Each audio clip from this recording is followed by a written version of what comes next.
Assalamualaikum warahmatullahi wabarakatuh. Bertemu lagi dengan channel saya Eko saja. Terima kasih buat teman-teman yang selama ini support, selalu memberikan komentar-komentar yang positif. Dan di sini saya minta maaf mungkin agak lama saya update-nya, karena dari setiap pembahasan di sini saya ingin menyampaikan dari pertanyaan teman-teman tentang terutama yaitu kendala masalah proses di penggacoran ataupun pola rawatan yang enak itu seperti apa, terutama dari lobet jantan ataupun betina. Jadi kondisi di sini yang saya sampaikan selalu dengan sistem jejer tempel. Adapun banyak yang dari teman-teman menanyakan fungsi dari disendirikan ataupun sistem tempel-tempel ataupun sekat-sekat itu tujuannya apa, metodenya, stepnya seperti apa. Jadi untuk pola perawatan sistem jejer tempel ini biasanya yang saya lakukan adalah untuk lobet jantan, terutama dalam proses penggacoran ketika di single susah bunyi ataupun dalam proses penggacoran ini kan tentunya bukan permasalahan di pola perawatan yaitu tentunya dengan kita mencari materi ataupun yang mudah digacorkan, ataupun mungkin burung itu bagus tapi kita susah untuk merawat dalam mengeluarkan dari bakatnya. Yang pertama, tetap saya sistem jejer tempel meskipun itu ada betinanya ataupun paut. Syukur-syukur dari lobet itu tentunya jantan semua, itu lebih enak Dalam pola perawatan sistem tempel-tempel ini, pakan selalu saya kasih pakan rendah. Dengan pemberian pakan rendah ini hanya saya dongkrak birainya dengan sistem tempel, karena dengan sistem tempel ini pasti birainya naik. Jadi untuk pola perawatan dari lobet jantan ini bukan permasalahan di birai kita bikin tinggi ataupun setinggi-tingginya ini, tetapi harus kita menjaga kondisi birahi yang enak. Seperti halnya dalam pola perawatan sistem tempel-tempel ini, untuk mengatur dari kondisi birahi biasanya harian saya tempel, rawatan cukup tempel pisah, saya bantu penjemuran maksimal 3 jam. Itu yang saya lakukan Dalam pola perawatan sistem tempel pisah ini awalnya pasti burung tidak bunyi, ataupun kita ingin melihat kualitas dari setiap burung itu pasti tidak akan langsung bunyi butuh waktu yang lama. Dengan perawatan lakukan terus menerus seperti tempel pisah, nanti Mas akan menemukan materi yang lebih dominan ataupun mudah bunyi. Kita lakukan terus menerus. Ketika tempel pisah sudah kelihatan dari bakatnya, itu lebih baik kita sendirikan. Dalam kondisi disendirikan pun itu kita bisa evaluasi lagi enaknya seperti apa di pola perawatan pemberian pakannya, proses mandinya itu kita raba. Adapun misalkan ada 3 burung ataupun 4 burung dari sistem tempel pisah ini lebih enak ataupun lebih rajin, ataupun kita sudah melihat dari kualitas setiap burung ini setelah dari rawatan tempel pisah. Misalkan kita taruh satu tempat itu kebanyakan ruangan, bisa kita memakai metode sistem sekat-sekat. Metode sistem sekat-sekat pun tetap kita evaluasi apakah masih enak dengan sistem jejer tempel pisah ataupun masih dengan sistem sekat-sekat. Dari kondisi sekat-sekat ini yang kita pahamin adalah ketika lobet itu ketika kita tempel banyak kriwik, banyak kembung, itu bisa kena pemicu sebelahnya yang tidak kelihatan. Untuk pola rawatan pagi tetap coba kita pisah tiap pagi, kita bantu penjemuran dan kita perlihatkan dengan lobet lainnya.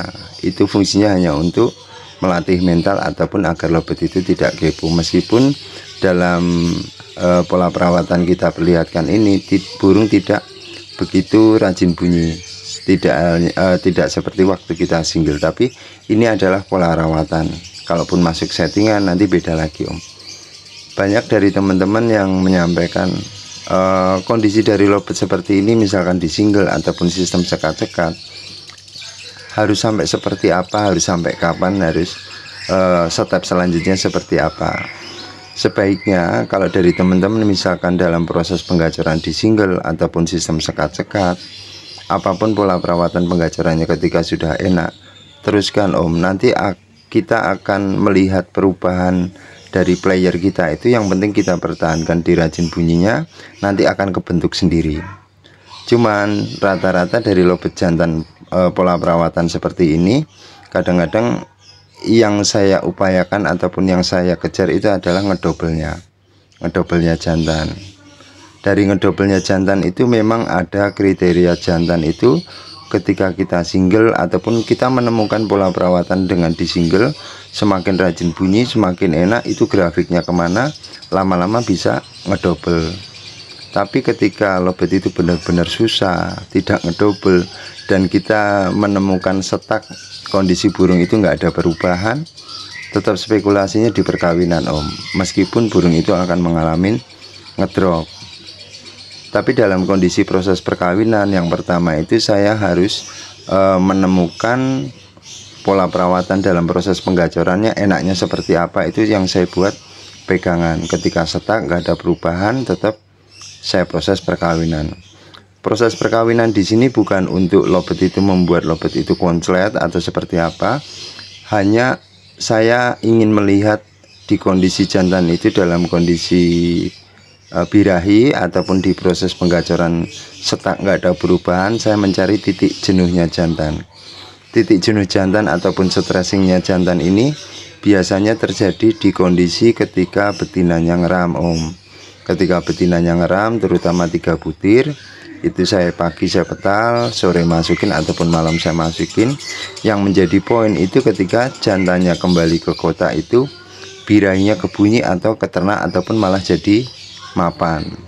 Ketika terjadi mapan, biasanya saya tunggu setelah tuntas telurnya, nanti saya jantan ini saya single lagi di kotak atau di kapsul. Saya cari enaknya, saya hanya ngejar di titik jenuhnya jantan, istilahnya ya galaunya jantan. Itu biasanya grafiknya lebih bagus, syukur-syukur bisa ngedobel. Setelah saya gacorkan lagi, biasanya ketika setak pun nggak ada perubahan, PR-nya di betina, karena betina itu berperan penting untuk kemajuan si jantan, terutama dalam proses mencari titik jenuhnya Om, gitu ya Mas. Tapi kalaupun dari materi ataupun kriteria lobet jantan itu yang saya cari adalah pembawaan nada kering. Pembawaan nada kering, terus saya cari pola perawatan di proses penggacoran, misalkan setak, baru saya proses perkawinan. Beda dengan lobet jantan yang mungkin saya beli yang di postingan ataupun yang sudah setengah kopling itu, saya malah hati-hati dalam proses perkawinan. Biasanya setelah saya punya materi jantan yang enak, sudah ngedobel ataupun setengah kopling, bisa saya berikan betina muda ataupun betina paut ataupun jantan sama jantan. Istilahnya tidak lepas dari kondisi gacornya, ngedobelnya, itu yang saya evaluasi Om. Jadi saya buat masukan buat teman-teman untuk proses jantan ini lebih baik jangan kita punya sudut pandang ataupun kita berasumsi itu membuat lobet jantan itu agar birahi setinggi-tingginya birahi, nanti sampai berasumsi istilah jebol birahi. Itu salah Om.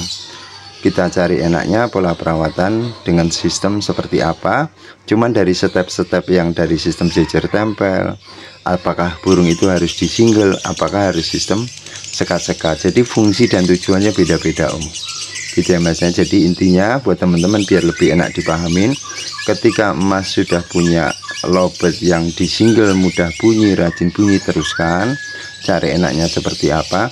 Tapi kalau lobet itu jenengan pengen istilahnya jual bahan yang kita upayakan bisa kebunyi, awalnya tetap pertahankan di sistem tempel pisah.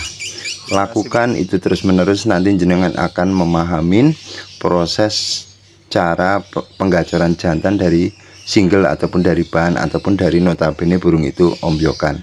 Dari tempel pisah nanti akan menemukan materi-materi yang lebih dominan ataupun lebih mudah bunyi, baru kondisinya di single itu lebih enak atau tidak. Kalaupun banyak bisa di sistem sekat-sekat, tinggal kita raba di pemberian pakannya ataupun dengan proses mandinya itu diraba Om. Sebenarnya kalau masalah pola perawatan tetap dari sang pemilik yang bisa evaluasi, kita belajar langsung dengan lobet yang kita rawat Om, gitu ya. Tapi kalau untuk step-stepnya dari proses penggacoran sampai finishing tadi yang saya sampaikan, nanti kedepannya saya ingin membahas tentang betina konslet trouble, apa yang harus saya lakukan. Terutama saya dapat titipan dari teman Pemalang, ada betina konslet trouble, alhamdulillah baru rawatan sebulan sudah sembuh, gitu.